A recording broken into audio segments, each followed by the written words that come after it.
Hi, Shae Russell here, editor of the Daily Reckoning Australia. And today I thought we'd have a quick chat about rare earths. Now, rare earths isn't something I've talked about for a very long time. In fact, I think the last time I talked about rare earths was back in 2012 when the bubble finally popped. However, they are back in the mainstream headlines. Why are they back in the mainstream headlines?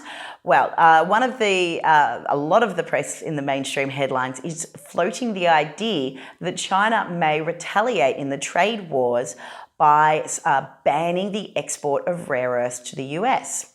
Now, China can do that. They control about 80% of the global supply of rare earths. Now, initially, on the surface, it sounds like that might hurt the US and the US businesses, as rare earths are in pretty much everything we use. They're in everything from our smartphones to MRI machines, wind turbines, satellites, nuclear reactors.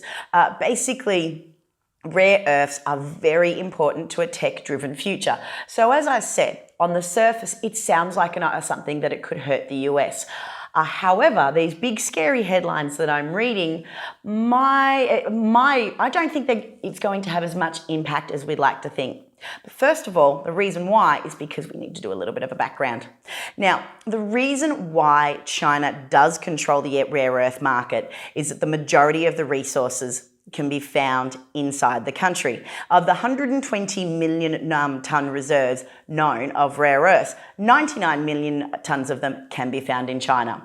The rest are all scattered around in places like Australia, Brazil, Russia, India, Thailand and Vietnam, for example. So there are other deposits, but they're a lot smaller. Whereas China has the largest deposits and essentially the purest deposits because it's mostly just the rare earth minerals they've got.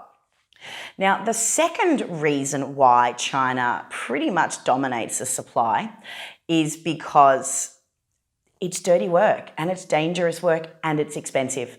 One of the things we don't really realize is that rare earths, their chemical compound, sees them actually bond to the other minerals in the ground. So for example, if you want to extract the rare earth minerals from, say, copper and the ore, you've basically got to rinse this material through hundreds and hundreds of acid washes in order to withdraw a usable product. And a lot of those acid washes generally involve radioactive materials. So essentially, the Western world, knowing how dirty and expensive and environmentally damaging this work was, we left it to China. We said, not only have you got the biggest deposit, you've got the lowest cost labour and the lax environmental laws, and we let them control this supply.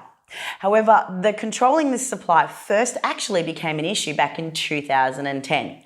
Now, in 2010, China controlled even more of the rare earth supply. They controlled 97% of rare earths at the time.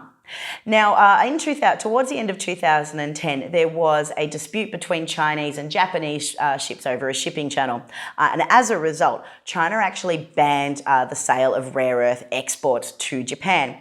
Now, that one ban saw the value of rare earths shoot up around 1,000% collectively, and in some cases, individual rare earths shot up in value about 4,000%. So the world sort of got their first look at what would happen if the supply of rare earths was suddenly constrained. However, as a result of this, we've actually learnt some valuable lessons. Japan were the first to take away some valuable lessons from this. For example, Hitachi and Mitsubishi, after this rare earths bubble and the export ban, they sought ways to reduce or replace the amount of rare earths they use in their product. And the same goes with other mines around the world. Because the price shot up so quickly, it actually encouraged other miners to get on board. But also, too, other companies realised they couldn't risk having their supply of rare earths being controlled by one country, which is why countries, in particular Australia, Brazil and Russia, have invested heavily in their rare earth sector.